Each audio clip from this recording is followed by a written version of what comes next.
Hello my beautiful friends, and welcome back to our channel where we're continuing our series on shoulds.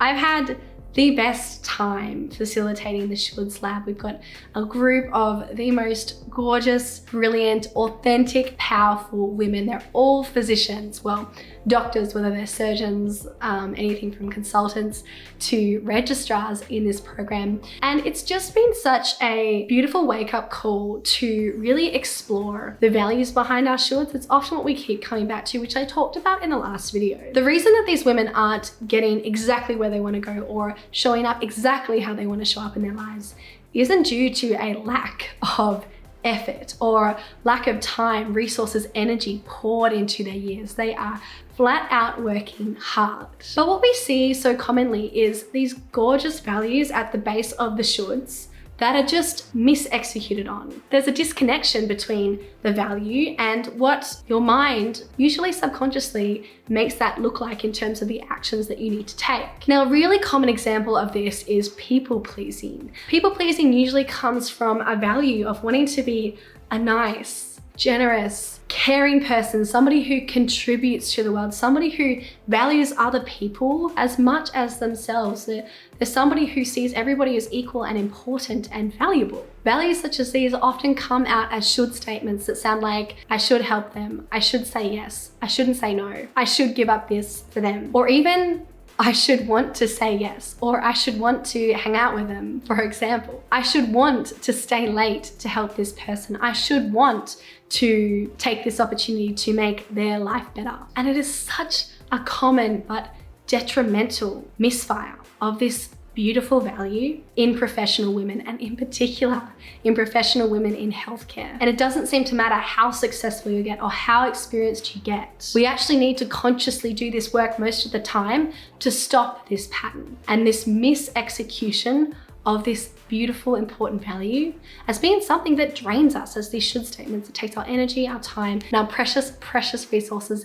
in this short life that we have. So today I just want to quickly dissect this people-pleasing category of should statements, which essentially boils down to us saying yes to someone else or deciding to give to or prioritize somebody else when there is an element of self-sacrifice. Now, my clients know I talk about this as giving away your soil. So the concept here is not that you should never ever give to other people, and goodness gracious, I'm sure you wouldn't be able to do that if you try. But the idea is to not give so much away that you're not able to regenerate yourself. So you can give away your flowers that regrow, as long as you are maintaining a base that can regenerate from there and recover from that giving. But the moment that you're giving so much that you're giving away your soil, the substance that you need to regenerate, that's not easily replenishable. Now we're getting into the people-pleasing territory. Now, if you have a should statement that says, I should say yes to them, then that already tells me that there is likely an element of people-pleasing. Because if you genuinely felt resourced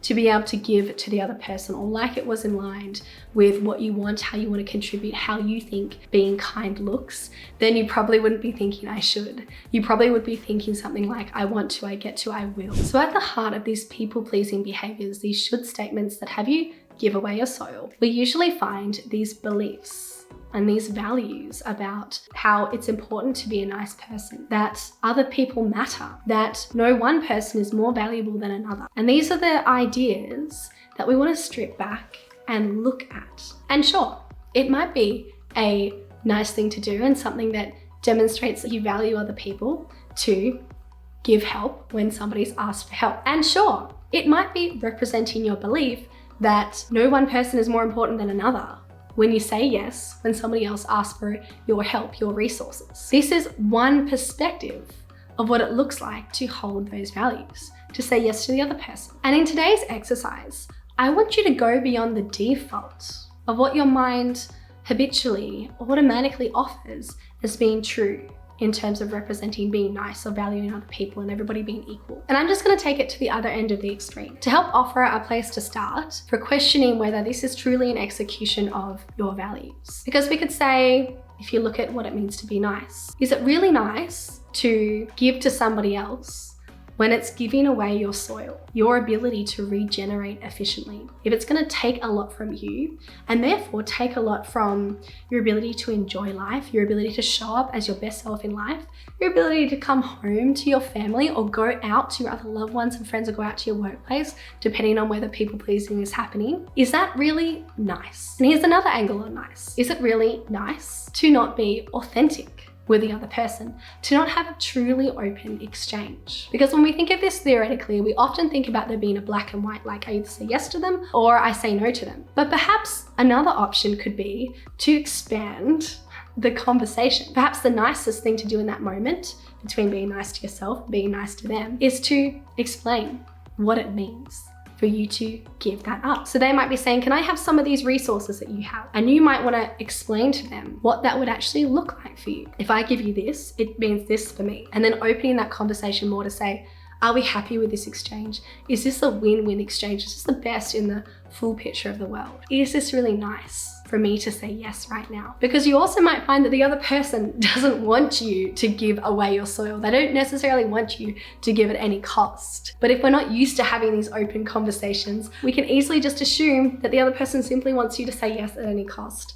And I often find that's not the case. Now, we just looked at our other value of valuing other people and thinking of other people as equals. And here we can ask, is it really valuing other people if we are saying yes to them at our detriment? If we are saying yes to them and subsequently stepping out of our own integrity? In that case, you're not demonstrating that you're valuing people equally. You're demonstrating that they are more important than you. And you can't have it both ways. If you're somebody who values people, not only do you not put person one ahead of person two externally, but you don't put person one and person two ahead of yourself. You're a person too. So that would be out of integrity to take something away from yourself that would be detrimental in favor of lifting another person up. Just another perspective to consider. This is all about helping you to poke at and expand and understand what your value actually means to you, as opposed to what our default is, which is just